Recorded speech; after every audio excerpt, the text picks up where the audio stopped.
کے سیشن کا جو ٹاپک ہے آج کے سیشن کا ٹاپک ہے ساس باپ کی مالی۔ ہم اپنے پروگرام کا باقاعدہ آغاز تلاوت قرآن پاک سے کرتے ہیں۔ تلاوت کے لیے میں دعوت دیتی ہوں مازیہ احمد کو، جو سورہ فرقان کی آیت 52 سے 56 کی تلاوت کریں گی۔ أعوذ بالله من الشيطان الرجيم بسم الله الرحمن الرحيم وهو الذي مرج البحرين هذا عذب فرات وهذا ملح أجاج وجعل بينهما برزخا وحجرا محجورا وهو الذي خلق من الماء بشرا فجعله نسبا وسهرا وكان ربك قديرا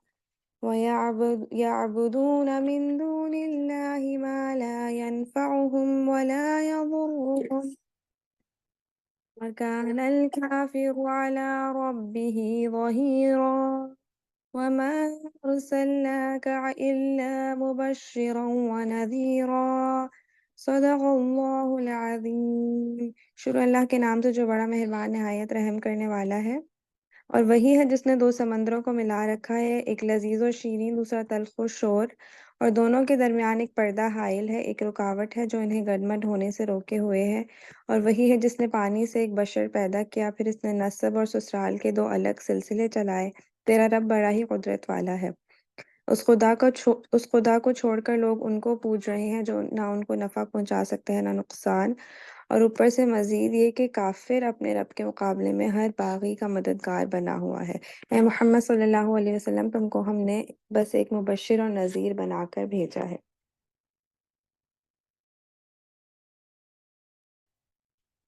جزاک اللہ خیر مازیہ بہن۔ اب ہم آگے بڑھتے ہیں اپنے پروگرام کی طرف۔ جیسا کہ مازیہ نے جو آیت تلاوت کی، اس میں بھی ہمیں اللہ نے بتایا کہ رشتے سسرالی رشتے بھی بنائے ہیں، تو سب سے اہم سسرالی رشتہ شاید ساس کا ہی ہوگا۔ مگر پیاری بہنوں، ساس کا نام سنتے ہی ہمارے ذہنوں میں ایک ڈراؤنی سی تصویر آ جاتی ہے، اور ظلم و زیادتی کی داستانیں رقم ہونے لگ جاتی ہیں۔ ہمارے معاشرے میں بھی ساسوں نے کچھ ایسا کردار ادا کیا ہے کہ بچیاں انہیں ولن ہی تصور کرتی ہیں۔ کیا واقعی ایسا ہی ہے؟ کیا ساسیں کبھی اچھی نہیں بن سکتی؟ یا پھر ہر رشتے کی طرح اس رشتے کا بھی ایک اہم اور مثبت پہلو ہوتا ہے؟ اس بات کو مزید سمجھنے کے لیے میں دعوت دیتی ہوں تحسین آپا کو، جو قرآن و حدیث کے حوالے سے ہمیں دین کے متعلق اس رشتے کو اور سمجھائیں گی۔ السلام علیکم۔ سبحانک لا علم لنا الا ما علمتنا انک انت العلیم الحکیم۔ رب اشرح لی صدری ویسر لی امری واحلل عقدۃ من لسانی۔ اللہم صلی وسلم علی نبینا محمد۔ جیسا کہ ابھی آپ لوگوں نے ترجمے میں بھی آیت کے ترجمے میں بھی پڑھا کہ انسان کو نسب والا اور سسرالی رشتوں والا کر دیا، اور جیسا کہ ثنا بہن نے بتایا کہ عورت کا جو یہ روپ ہوتا ہے جو اس کے بچوں کے نکاح سے وجود میں آتا ہے، یعنی ساس کا، تو وہ بہت ڈراؤنا سا اس کی تصویر ہمارے معاشرے میں دی گئی ہے۔ تو عام طور سے یعنی ایسا، لیکن ہر دفعہ ایسا نہیں ہوتا۔ ساس اچھی بھی ہو سکتی ہے اور بہو اچھی بھی ہو سکتی ہے، اور بہو بری بھی ہو سکتی ہے اور ساس بری بھی ہو سکتی ہے۔ یعنی معاشرے میں جس طرح ہر طرح کے انسان موجود ہوتے ہیں، اسی حساب سے یہ رشتوں میں بھی یہ معاملات ہوتے ہیں۔ لیکن اور پھر آج کل خاص طور سے ہمارا میڈیا جو دکھا رہا ہے، اس میں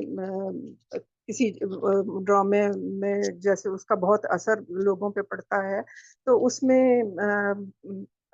بعض بہوؤں کو بہت چال باز اور بد اخلاق اور بدتمیز دکھایا جاتا ہے، جبکہ ساری بہویں ایسی نہیں ہوتی، کوئی ہوتی بھی ہیں، لیکن اور یا بعض میں ساس کو بہت برا دکھایا جاتا ہے، وہ تمام ظلم بہو پہ کر رہی ہوتی ہے۔ تو حقیقت میں یہ بات ہے کہ ہمیں یہ دیکھنا چاہیے کہ ہم ایک مسلمان، یعنی ہمارا جو مذہب اسلام ہے وہ ہمیں کیا سکھاتا ہے، اور ایک مسلمان ہونے کے ناطے، ایک دیندار شخص ہونے کے ناطے ساس یا بہو کا کیا کردار ہونا چاہیے۔ اس وقت بہو کا کردار تو ہمارے یعنی زیر بحث نہیں ہے، ساس کا ہے، تو وہ ایک مسلمان ساس کا کیا ہونا چاہیے. ایک یعنی صحت مند اور مضبوط گھرانہ وہی ہوتا ہے جہاں تمام خاندان والے اپنا اپنا کردار بحسن و خوبی انجام دیں. جس طرح بچوں کی پرورش میں ماں کی گود بہت اہم ہوتی ہے، اسی طرح ایک ساس بھی جو ہے وہ اپنے گلشن کی حفاظت میں اہم کردار ادا کرتی ہے، اور اپنے باغ کو پھلتا پھولتا دیکھنے میں اس کو بہت سے امور کو ملحوظ خاطر رکھنا پڑتا ہے. اس میں سب سے پہلے ہم دیکھیں کہ جو ایک مسلمان کا کردار کیا ہوتا ہے کہ وہ سب سے پہلے اس تقوی جو ہے، اللہ تعالیٰ کا تقوی، اس کو اختیار کرنا. وہ یعنی یہ ہر مسلمان کی ایک بنیادی صفت ہے. تو ساس بھی اپنے بہو کے ساتھ معاملات کرتے ہوئے یہی صفت ہونی چاہیے کہ وہ کوئی اس طرح کی زیادتی اس کے ساتھ نہ کرے کہ جس کے پاس جس کی وجہ سے اسے اللہ کے ہاں جواب دہ ہونا پڑے. پھر حسن اخلاق بھی ہمارے ایک مسلمان کی بنیادی صفت ہے. رسول اللہ صلی اللہ علیہ وسلم نے فرمایا ہے کہ مومنوں میں افضل ترین مومن وہ ہے جس کا اخلاق اچھا ہے. تو جب ہمارے ایمان کی بنیاد ہی اچھے اخلاق پر ہے، اور ہمارے اچھے اخلاق کی اولین مستحق ہمارے گھر والے ہیں، تو بہو جو ہمارے گھر کا فرد ہے اس سے بد اخلاقی سے کیسے پیش آ سکتے ہیں. پھر اس میں جیسے ابھی پہلے میں نے اوپر میڈیا کا ذکر کیا، اس میں اگر ساس کو مظلوم دکھایا جا رہا ہے تو اس کو لاشعوری طور پہ ہم اس سے اپنے آپ کو ریلیٹ کرنے لگتے ہیں اور اپنے آپ کو مظلوم سمجھنے لگتے ہیں. اور پھر اگر وہ بہو بدتمیز دکھائی جا رہی ہے اور سازشی دکھائی جا رہی ہے تو ہمیں لگتا ہے کہ جیسے ہماری بہو بھی نا یہی سارے کام کر رہی ہے، اور وہ یعنی برا گمان ہمارے دل میں آنے لگتا ہے. تو ایسا نہیں ہوتا، بلکہ یہ ہے کہ یعنی بہو کو ہمیں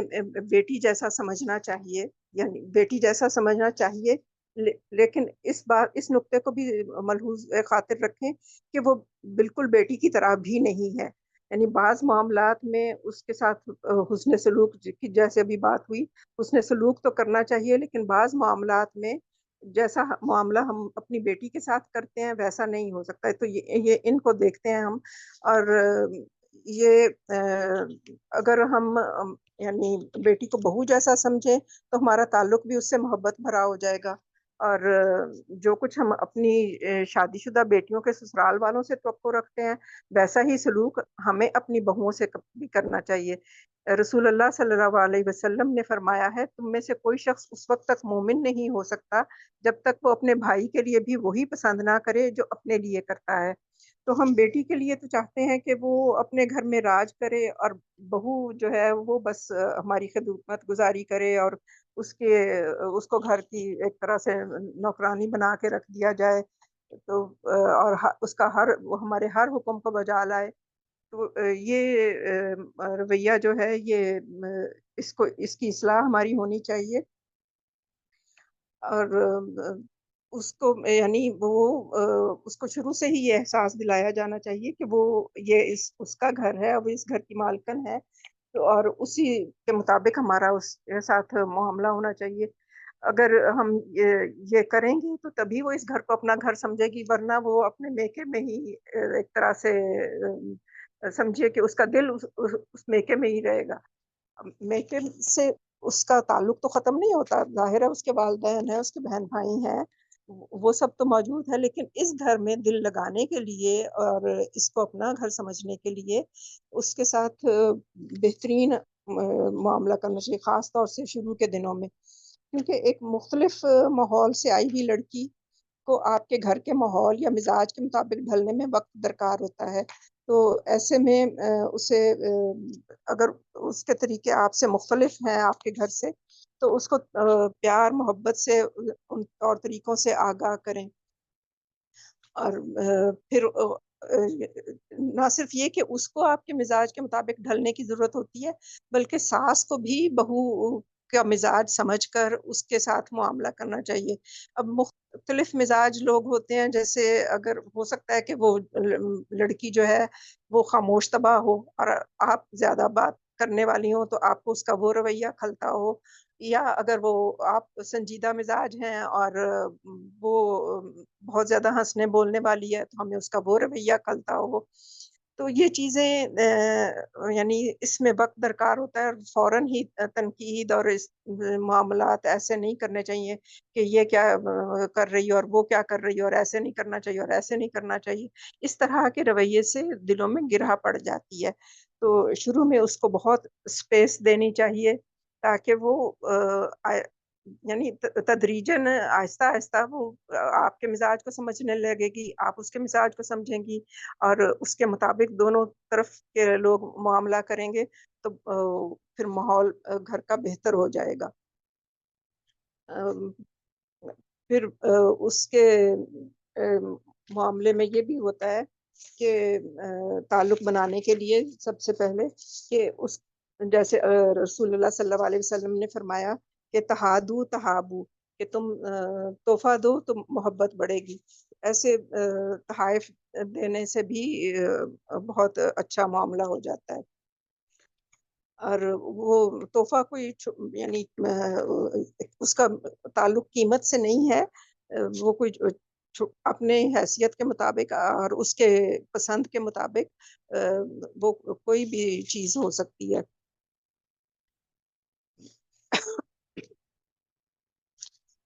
پھر اور شروع میں ہی بعض جو سب سے پہلے جب شادی ہوتی ہے تو اکثر جو شروع میں جو تعلقات میں گرہ پڑ جاتی ہے وہ تو جہیز کے معاملے سے ہی پڑ جاتی ہے، کہ اکثر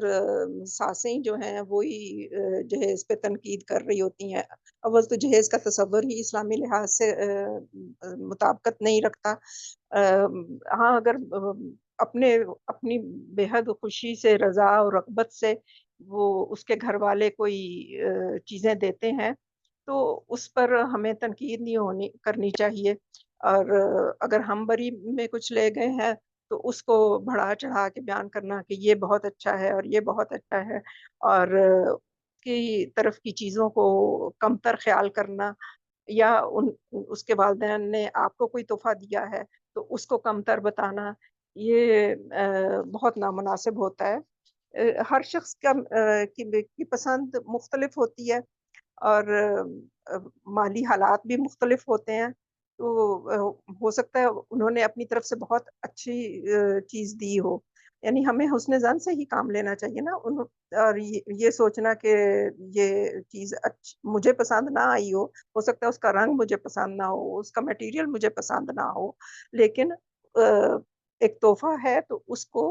اسی جذبے سے قبول کرنا چاہیے،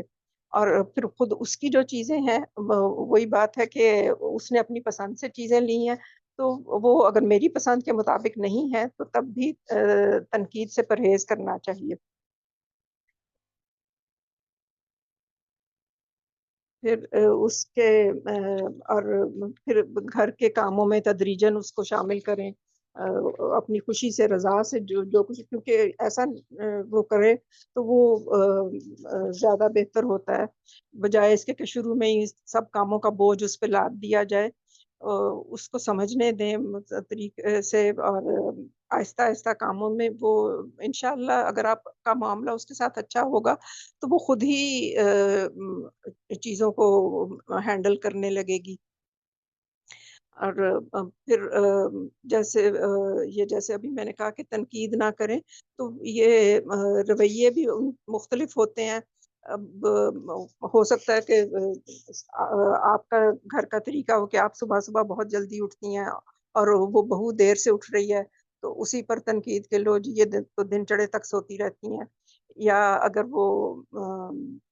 کچھ وقت اس پہ کمپیوٹر پہ، موبائل پہ گزارتی ہیں تو ہمیں وہ برا لگ جاتا ہے کہ یہ تو موبائل میں مصروف ہیں۔ یعنی اس طرح کی بہت سی چھوٹی چھوٹی باتیں ہوتی ہیں، اور صرف یہ جیسے دن چڑھے سونے کی بات میں نے کی، تو اس میں یہ ضروری نہیں ہے کہ قصور اسی کا ہو، ہو سکتا ہے کہ آپ کا بیٹا دیر سے آیا، اس نے دیر سے کھانا کھایا، پھر ان لوگوں نے کچھ دیر سے یعنی اس کی وجہ سے وہ اس کی نیند پوری نہیں ہوئی، یا بچے ہونے کے بعد بچے نے رات کو جگایا اور اس کی نیند پوری نہیں ہوئی اور وہ صبح سو گئی، تو کوئی بات نہیں، اگر آپ نے اٹھ کے اپنے کام کر لیے اور اپنا ناشتہ خود بنا لیا، یا بیٹا جا رہا ہے تو اور بہو سو رہی ہے اس کو بنا دیا، تو کوئی مسئلے والی بات نہیں ہے۔ جیسے آپ پہلے کام کرتی تھی، اگر اب بھی آپ نے کر لیے تو ٹھیک ہے۔ ایسا تو نہیں ہوتا کہ جیسے ہی بچے کی شادی ہوئی اور آپ تمام کاموں سے فارغ۔ یہ تو مطلب آپ کی اپنی صحت کے لیے بھی اچھا نہیں ہے، اور ویسے بھی یہ فوری طور پہ بچی پہ تمام بوجھ لاد دینا وہ بھی مناسب نہیں ہوتا۔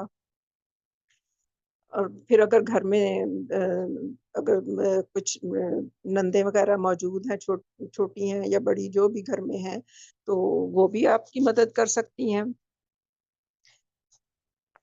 اور پھر اس کے یعنی حکم دینے کی بجائے کہ بھئی تم فلاں کام کرو اور فلاں کام کرو، اور اس کی بجائے اگر اس کو مشورتاً کہیں کہ بھئی اس کام کو ہم ایسے کر لیتے ہیں اور یہ ہم اس طرح بانٹ لیتے ہیں، اور اس کا مشورہ اس میں شامل کر لیں کہ تم کیا کرنا پسند کرو گی، تو اس طرح سے کرنے سے بہت مثبت اثر پڑتا ہے۔ پھر اس کے بعد یہ بات ہے کہ جو اپنی حدود بھی شروع سے ہی مقرر کر لینی چاہیے، یعنی آپ اپنی حدود ہی مقرر کریں، بہو کی بھی ایسے جیسے اس کی چیزوں کو بغیر اجازت نہ کھولنا، اور بیڈ روم میں بیٹے بہو کی موجودگی میں، یعنی ضروری نہیں کہ بیٹا بہو دونوں موجود ہوں، اگر بہو بھی موجود ہے اکیلی بھی، تب بھی اس کے کمرے میں آپ بغیر اجازت کے نہ جائیں، نوک کیے بغیر نہ جائیں، اور اس کے کوئی چیزیں یا کوئی رویہ اس کا ایسا ہو سکتا ہے کہ جو ہمیں ناپسند ہو، لیکن اس کے تمام معاملات کی ہمیں ٹو بھی نہیں لگانی چاہیے۔ تو اس کی جو چیزیں ہیں، جو اس کا کمرہ ہے، اس میں وہ جہاں اپنی چیزیں رکھنا چاہے ویسے رکھ لے، اس میں ہمیں کوئی اس پہ یعنی مداخلت نہیں کرنی چاہیے۔ اور اپنی حدود مقرر کرنے کی بات یہ ہے کہ جب اگر ہمارا کوئی سونے کا ٹائم ہے، یا ہمارا کوئی عبادت کا یا کوئی ذکر وغیرہ کا ٹائم ہے، تو اس میں ہم ان کی مداخلت ان کو بتا دیا جائے کہ یہ وقت جو ہے اس میں ہم یہ کام کرتے ہیں، اور ہمیں اس کی کسی کی بھی مداخلت اس میں پسند نہیں ہے۔ تو اگر آپ ان کی حدود کا خیال رکھیں گی تو یقیناً وہ بھی آپ کی حدود کا خیال رکھیں گی۔ اور جیسے دن میں اب بڑی عمر میں یہ ہوتا ہے کہ دن میں بھی تھوڑی دیر سونا ہوتا ہے، اس وقت شور نہ ہو، یہ ان چیزوں کا خیال رکھا جائے، اس میں کوئی پریشانی نہ ہو، تو یہ چیزیں پہلے سے بتا دی جائیں تاکہ وہ اس کے مطابق گھر کا ماحول درست رہے۔ پھر اس میں اکثر یہ ہوتا ہے کہ جب بہو اگر میکے سے آئی ہے ہو کے، تو کچھ چیزیں اس کی گھر میں، یعنی کوئی تحائف وغیرہ وہ لے کے آئی ہے، تو فوراً دکھاؤ تمہارے والدین نے کیا دیا، تمہاری بھابھی نے کیا دیا۔ تو اس کا تجسس نہیں کرنا چاہیے۔ خود دکھا دے تو ٹھیک ہے، نہ دکھائے تو تب بھی یعنی ساس کا اس سے کیا معاملہ ہے، وہ اس کی چیزیں ہیں، اس کو کسی نے دی ہیں، ٹھیک ہے۔ اور جیسے اگر شاپنگ کر کے آئے تو پھر دیکھنا کہ بھی کیا لے کے آئی ہو، کیا یہ کیسا ہے، وہ کیسا ہے، وہ بھی نہیں پوچھنا چاہیے۔ خود دکھا دے تو آپ برکت کی دعا کر دیں کہ چلیں یہ بہت اچھا ہے، چلیں اللہ اس میں برکت دے، یعنی ٹو میں نہیں رہنا چاہیے، کیونکہ ہمیں یہ دیکھنا نا کہ ہم ایک مسلمان خاتون کے طور پہ ہم معاملہ کیسے کریں۔ جیسے ہمیں سورہ حجرات کی آیت نمبر 12 میں اللہ تعالیٰ نے فرمایا ہے کہ اے ایمان والو، بہت سی بدگمانیوں سے بچتے رہو، کیونکہ بعض گمان تو گناہ ہے، اور تجسس نہ کرو، اور نہ کوئی کسی سے غیبت کرے، کیا تم میں سے کوئی پسند کرتا ہے کہ اپنے مردہ بھائی کا گوشت کھائے؟ سو اس کو تو تم ناپسند کرتے ہو، اور اللہ سے ڈرو، بے شک اللہ بڑا توبہ قبول کرنے والا، نہایت رحم والا ہے۔ اب اس میں ٹو لگانے میں، تجسس کرنے میں یہ بھی بات ہوتی ہے کہ اگر وہ اپنے کسی گھر والوں سے فون کر رہی ہے تو ہم کان لگا کے سنیں کہ یہ کیا بات کر رہی ہے، بہن بھائیوں سے بات کر رہی ہے، تو ہاں اگر گزرتے ہوئے ایسے یعنی اتفاقاً کوئی بات کان میں پڑ جائے، اور تو بھی ہمیں اس کے بارے میں اس سے پوچھنا نہیں چاہیے کہ اچھا یہ بات تم کر رہی تھی تو یہ کیوں کی، یا اس بات کا کیا مطلب تھا، یعنی اس چشم پوشی سے کام لینا چاہیے۔ اور یہ جہاں تک اس میں اسی میں جو ہے نا کہ غیبت نہ کریں، تو غیبت یہ ہوتی ہے کہ جہاں دو ساسیں مل کے بیٹھی، انہوں نے اپنی بہوؤں کی برائیاں کرنا شروع کر دی کہ میری بہو تو یہ نہیں کرتی اور وہ نہیں کرتی، اور دوسری بھی کہے کہ ہاں میری بہو بھی ایسی اور ویسی ہے، تو یہ تو یعنی غیبت ہے۔ بلکہ بہتر یہ ہوتا ہے کہ اگر اس میں کوئی برائی ہے بھی، آپ کو کوئی نظر بھی آتی ہے، تو اس کو دوسروں کے سامنے ذکر نہ کریں، تاکہ آپ کے گھر کی عزت محفوظ رہے۔ کیونکہ اگر آپ 5 برائیاں کریں گی تو دوسرے والے اس میں 10 عیب اور لگا کے پھر آگے آگے بات بڑھائیں گے۔ پھر ایک اور چیز جو ہے یہ ہے کہ موازنہ یا مقابلہ نہ کریں۔ موازنہ میں یہ ہو جاتا ہے کہ ہم اپنی بیٹی کی باتیں تو بہت اچھی لگتی ہیں، اس کے کام بہت پسند آتے ہیں۔ ایک لحاظ سے یہ ایک طرح سے ٹھیک بھی ہوتا ہے کہ کیونکہ ہم نے خود اس کی تربیت کی ہوتی ہے، ہم نے اس تو وہ ہمارے مزاج کے مطابق کر رہی ہوتی ہے، تو اس لیے ہمیں اس کے، لیکن یہ جب بہو سے موازنہ یا مقابلہ ہو جاتا ہے تو وہ پھر تعلقات کو خراب کرتا ہے کہ دیکھیں میری بیٹی نے تو یہ کام کیا اور تم تو یہ نہیں کرتی، یا اگر ایک سے زیادہ بہویں ہیں تو ان کا آپس میں مقابلہ کہ دیکھو میری فلاں بہو تو یہ دوسری بہو تو ایسے ایسے کرتی ہے، یہ اتنے اس کا کھانا پکانا تو اتنا اچھا، تمہارا تو اچھا نہیں ہے، یا وہ مہمانوں کے ساتھ اتنا اچھا سلوک کرتی ہے تم یہ نہیں کرتی، اس سے بھی تعلقات خراب ہو جاتے ہیں۔ اور نہ ہی دوسروں کی بہوؤں سے کہ وہ میری خالہ کی بہو جو ہے نا وہ تو اتنی سلیقہ شعار ہے اور اتنی کفایت شعار ہے، اور تم میں وہ چیزیں نہیں ہیں، تو اس کا تذکرہ اگر اس طرح نہ بھی کہیں کہ تم یہ نہیں کرتی، لیکن دوسروں کی بہو کی اتنی تعریفیں اس کے سامنے کرنا کہ اس کو محسوس ہونے لگے کہ یہ مجھ میں یہ خوبیاں نہیں ہیں، تو اس لیے مجھے سنایا جا رہا ہے، تو اس سے بھی یعنی اس سے یعنی بچنا چاہیے۔ پھر اس میں مزید یہ بات ہوتی ہے کہ اگر شادی شدہ بیٹیاں گھر میں آئیں تو وہ ایسا نہ ہو کہ ماں بیٹی بیٹھ کے تو باتیں کرتی رہے اور بہو صرف کچن میں گھسی ہو اور وہ سارے کام کر رہی ہو، بلکہ یہ بھی دیکھا گیا ہے کہ بعض دفعہ تو یہ بھی ہوتا ہے کہ ماں اگر بیٹی خود اٹھ کے اس بھابھی کے ساتھ کچھ کام کرنے بھی لگے تو ماں اس کو کہتی ہے کہ تم بیٹھ جاؤ تم تو وہاں گھر میں کرتی بھی آئی ہو تو اب یہاں تو آرام کر لو نا، یہ بھابھی ہے نا تمہاری کام کر لے گی۔ حتیٰ کہ بعض دفعہ یہ بھی ہوتا ہے کہ ان نندوں کے بچوں کو بھی وہ سنبھال رہی ہوتی ہیں، کچن بھی سنبھال رہی ہوتی ہیں، تو اس کی وجہ سے خود ان کے اپنے بچے نگلیکٹ ہو رہے ہوتے ہیں، یہ بلکہ اس کی بجائے اپنی بیٹیوں کی خود ان سے کہیں کہ جاؤ اس کا بہو کا ہاتھ بٹا دو، اور اگر آپ خود کر سکتی ہیں تو خود ان کے ساتھ کام کرا دیں، تاکہ اسے بھی یہ یعنی پھر وہ آئندہ اپنی بیٹیوں کا اچھے طریقے سے استقبال کرے، وہ ان کے آنے کو بوجھ نہ سمجھے۔ اور شادی شدہ بیٹیاں جب ملنے آتی ہیں تو اکثر یہ بعض جگہوں پہ یہ ہوتا ہے کہ اگر وہ شہر میں ہی ہیں تو ہر ویکینڈ پہ آ رہی ہیں، اور اگر دوسرے شہروں سے ہیں تو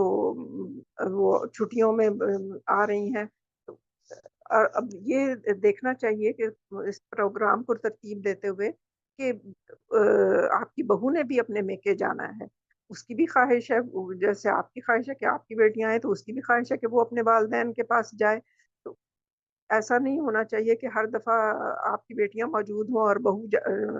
اپنے میکے نہ جا پائے، تو ایسے ہو کہ کسی ویکینڈ پہ بیٹیاں آ جائیں، کسی ویکینڈ پہ بہو چلی جائے، یا اگر اس کو کہیں ضروری ہی جانا ہے تو بیٹی آئی بھی ہوئی ہے تو کوئی بات نہیں، وہ گھر میں بیٹی اپنا کام کر لے گی اور بہو چلی جائے اپنے میکے۔ اور اگر چھٹیوں میں ہے تو وہ اس طرح بھی ترتیب دیا جا سکتا ہے کہ کچھ دن آپ کی بیٹی آ جائے، پھر اس کے یعنی جیسے مہینے کے شروع میں وہ آ جائے، مہینے کے آخر میں وہ چلی جائے، نہیں اس طرح سے ترتیب دیا جا سکتا ہے کہ کس کو کیا چیز زیادہ سوٹ کرتی ہے اس حساب سے۔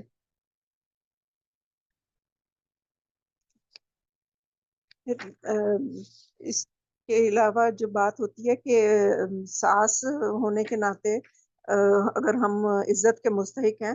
تو بہو اور داماد بھی جو ہیں وہ بھی انسان ہونے کے ناطے اور قریبی رشتہ ہونے کے ناطے عزت اور احترام کے مستحق ہیں۔ اگر ہم کسی کی عزت نہیں کریں گے تو ہمیں بھی جواباً عزت کی توقع نہیں رکھنی چاہیے۔ حضرت انس سے روایت ہے کہ حضور صلی اللہ علیہ وسلم نے فرمایا کہ جو آدمی ہمارے چھوٹوں پر شفقت نہ کرے اور ہمارے بڑوں کا احترام نہ کرے وہ ہم میں سے نہیں ہے۔ اس میں جیسے اب آپ بڑی ہیں اور بہو چھوٹی ہے، داماد چھوٹا ہے، تو ان سے شفقت کا معاملہ کرنا چاہیے۔ اگر گھر کے کام کاج میں بہو تھک جاتی ہے تو اس کی تھکن کا احساس کرتے ہوئے اسے پیار سے کہیں کہ بیٹی اب چلو کام بعد میں ہو جائے گا، تم تھوڑا آرام کر لو، تمہاری نیند نہیں ہوئی تم سو جاؤ، یا تم نے کھانا نہیں کھایا تو پہلے کھانا کھا لو یا چائے پی لو، اس کے بعد کام کر لینا۔ تو یعنی یہ احساس اگر ہم رکھیں گے تو بہو کے دل میں آپ کے لیے محبت ہوگی۔ اور پھر بہو جو ہے اور یا داماد جو ہیں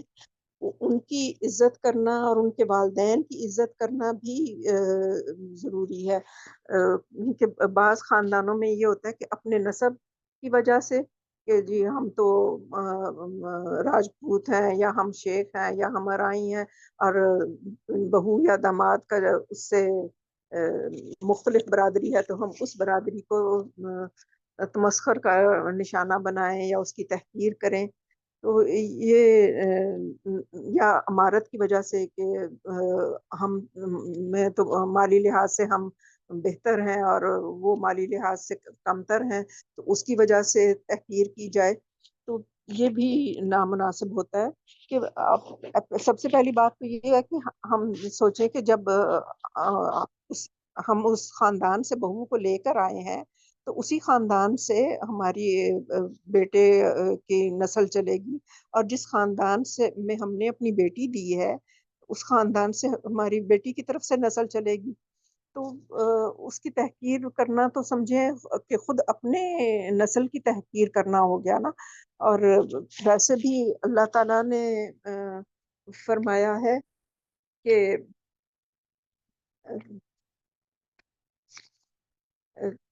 سورہ حجرات کی آیت نمبر 13 ہے کہ اے لوگوں ہم نے تمہیں ایک ہی مرد و عورت سے پیدا کیا ہے، تمہارے خاندان اور قومیں بنائی ہیں تاکہ تمہیں آپس میں پہچان ہو۔ یعنی یہ ذات برادری خاندان یہ جو ہیں یہ پہچان کے لیے ہیں۔ اور پھر اللہ تعالیٰ نے فرمایا کہ عزت والا کون ہے؟ عزت والا وہ ہے، بے شک عزت والا تم میں سے اللہ کے نزدیک وہ ہے جو تم میں سے زیادہ پرہیزگار ہے، اور بے شک اللہ سب کچھ جاننے والا اور خبردار ہے۔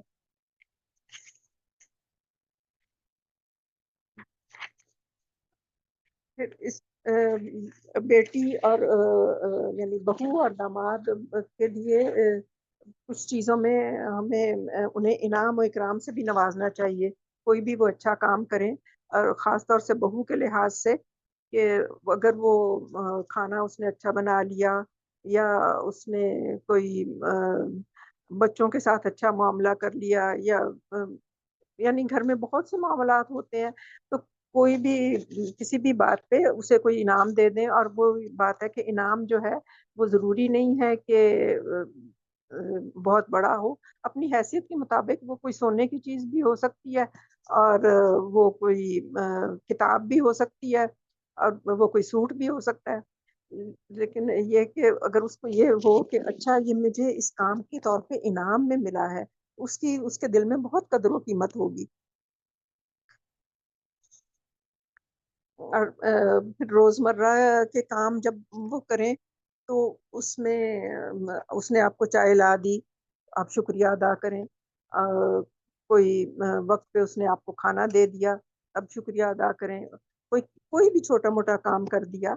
تو اس پہ اگر شکریہ کریں گے تو کیونکہ اللہ تعالیٰ فرماتے ہیں کہ جو بندوں کا شکر ادا نہیں کرتا وہ اللہ کا بھی شکر ادا نہیں کرے گا۔ یہ ابو ہریرہ کی روایت ہے ابو داؤد میں۔ تو اس میں یعنی اگر ہم بندوں کا شکر ادا نہیں کرتے تو اس کا مطلب ہے کہ ہم اللہ کا شکر بھی ادا نہیں کر سکتے۔ اگر اللہ کا شکر ادا نہیں کیا تو وہ تو ہم بہت بڑے خسارے میں پڑ جائیں گے۔ اور اس طرح شکریہ کرنے سے دوسرے بندے کے دل میں اگر وہ اس کو اس کام کے کرنے میں کوئی تکلیف بھی ہوئی ہے تو اس کی وہ تکلیف یا تھکن ایک طرح سے دور ہو جاتی ہے، اور اس کے دل میں ہمارے لیے احترام کا جذبہ پیدا ہوتا ہے۔ یعنی ہم یہ نہ سمجھیں کہ بھئی اس کا فرض تھا، اس نے کیا ہی ہے تو کیا ہوا، یہ نہیں، بلکہ اس پہ شکر گزار ہونا چاہیے۔ ایک اور چیز جو ہوتی ہے کہ اگر بہو کا یعنی کچھ عرصہ گزر گیا ہے اور اولاد نہیں ہو رہی تو اس میں بھی ساسوں کا رویہ یہ ہوتا ہے کہ وہ تانے دینے لگتی ہیں، اٹھتے بیٹھتے ذکر کرنے لگتی ہیں، کوئی ملنے آ گیا تو اس کے سامنے ذکر ہے، یا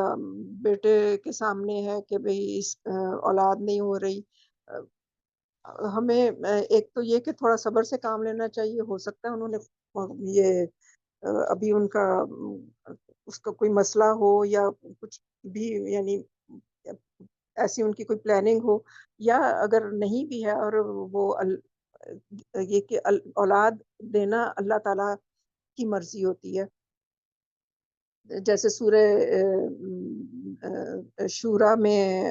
آیت نمبر 49 اور 50 کا ترجمہ رکھ رہی ہوں کہ آسمانوں اور زمین کی بادشاہی اللہ ہی کے لیے ہے، وہ پیدا کرتا ہے جو چاہتا ہے، جس کو چاہتا ہے بیٹیاں دیتا ہے اور جس کو چاہتا ہے بیٹے دیتا ہے، یا بیٹے اور بیٹیاں دونوں ملا کر دیتا ہے اور کسی کو بانجھ رکھتا ہے، بے شک وہ علم والا اور قدرت والا ہے۔ اب اس میں تو ہمیں اللہ تعالیٰ نے بتایا کہ یہ تو اس کی قدرت ہے، اگر دیر ہے تو تب بھی دینے والا اللہ تعالیٰ ہے۔ یہ اس کی یعنی بہو کی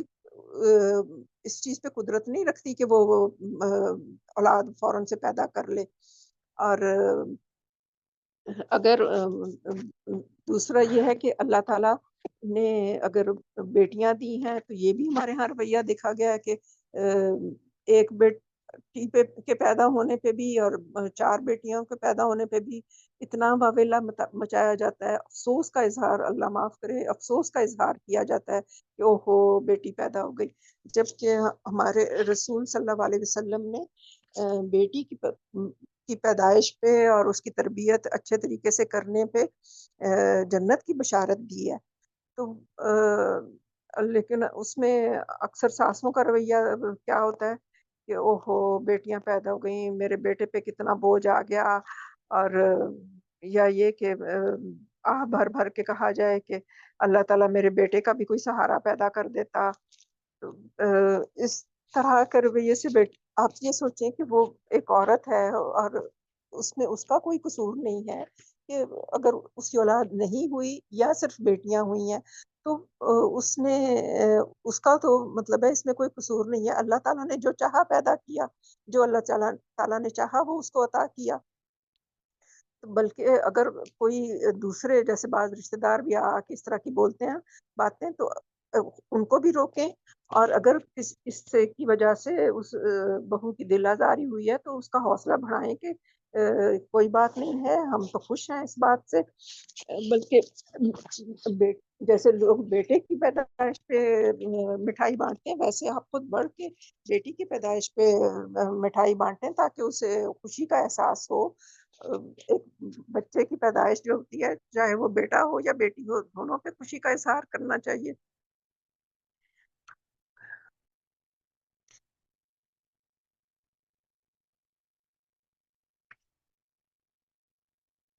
اور اس کے یعنی یہ پھر بعض جگہوں پہ ملازمت پیشہ بہو ہوتی ہے، تو اس صورت میں اس کی گھر کے کاموں میں آپ جتنی مدد کر سکتی ہیں اس کی کریں۔ پیچھے اگر بچے ہیں تو ان کی دیکھ بھال کر لیں، اور اگر اس میں ایک رویہ یہ ہوتا ہے کہ اب جو بہو ہے وہ سارا دن باہر بھی کام کر کے آئی ہے اور اب گھر میں آ کے بھی تمام کاموں کو وہی سنبھالے، تو یہ رویہ بھی درست نہیں ہے۔ اور اگر بیٹا مدد کرتا ہے تو اس کی گھر کے کاموں میں، تو وہ بھی ہمیں برا لگ جاتا ہے کہ یہ ہم نے تو بیٹے کو کبھی کچھ کرنے نہیں دیا تھا، اور اب یہ آئی ہیں تو اب تو یہ بھی کرنے لگا، اور وہ اپنے تو قمیض خود استری کر لیتا ہے۔ نہیں، اگر وہ کر لیتا ہے تو کوئی حرج کی بات نہیں ہے۔ ہم دیکھتے ہیں کہ ہمارے رسول صلی اللہ علیہ وسلم یعنی خود اپنا گھر میں کام کر لیا کرتے تھے، اپنا قمیض سی لیتے تھے یا اپنا جوتا گانٹ لیتے تھے، تو گھر کے کاموں میں وہ بھی اپنے بیویوں کی مدد کر دیا کرتے تھے۔ تو اگر ہمارے بیٹے نے بھی کر لیا تو کوئی حرج کی بات نہیں ہوتی، بلکہ یہ بہتر ہوتا ہے کہ ہر شخص ایک لحاظ سے انڈیپینڈنٹ ہو اور اپنے اپنے کام کو خود کر لے۔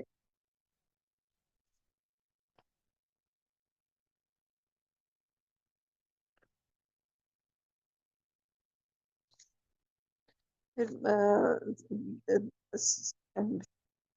اس میں ایک چیز جو بہت اہم ہے، وہ یہ کہ جب اگر بیٹی ملازمت کر رہی ہے، بہو ملازمت کر رہی ہے اور وہ ان پیسوں سے اپنے میکے والوں کی کوئی مدد کرتی ہے،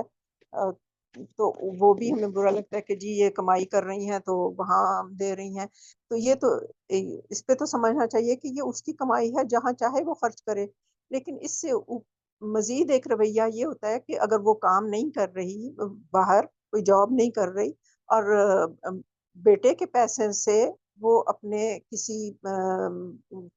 غریب رشتہ دار کی مدد کرنا چاہے، وہ کوئی بھی ہو سکتا ہے نا، یعنی اس کے بہن بھائیوں میں سے بھی کوئی ہو سکتا ہے، یا اس سے آگے جو رشتہ دار ہوتے ہیں ان میں سے بھی کوئی ہو سکتا ہے، تو وہ بھی ہمیں بہت برا لگ رہا ہوتا ہے ساس کو کہ یہ تو اپنے میکے والوں کو ہی میرے بیٹے کا سارا پیسہ کھلا رہی ہے اور ایسا اور ویسا، جبکہ یہ رویہ بھی مناسب نہیں ہے۔ جیسے بیٹے پہ ذمہ داری ہے کہ وہ اپنے والدین کی اور اپنے رشتہ داروں کی مدد کرے، اسی طرح اگر وہ اپنے سسرالی کسی رشتہ دار کی مدد کر دیتا ہے تو ہمیں خوش ہونا چاہیے کہ ہمارا بیٹا جو ہے وہ کسی کو دینے والا ہے، کسی سے لینے والا نہیں ہے۔ اور یعنی بیٹی بہو کے رشتہ دار جو ہیں وہ بھی اس کے رشتہ دار ہیں، تو ان کی اگر وہ مدد کرتا ہے تو وہ ایک اچھا کام کر رہا ہے۔ اس میں ہمیں ان کو یعنی اپنے تنقید سے اور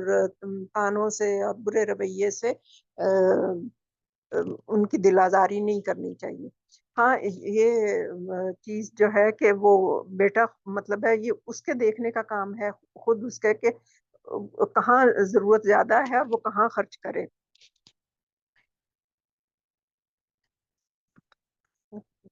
پھر بچوں کی بات آتی ہے کہ یعنی پوتے پوتیوں کی، تو اس میں بھی جب بچے کی پیدائش سے پہلے کی بات ہے کہ ہمارے ہاں ایک رویہ یہ ہے کہ سب سے پہلا جو بچہ ہوگا نا وہ اس کا خرچ بھی اور اس کی تمام ذمہ داری بھی وہ بہو کے میکے والے اٹھائیں گے۔ اس کو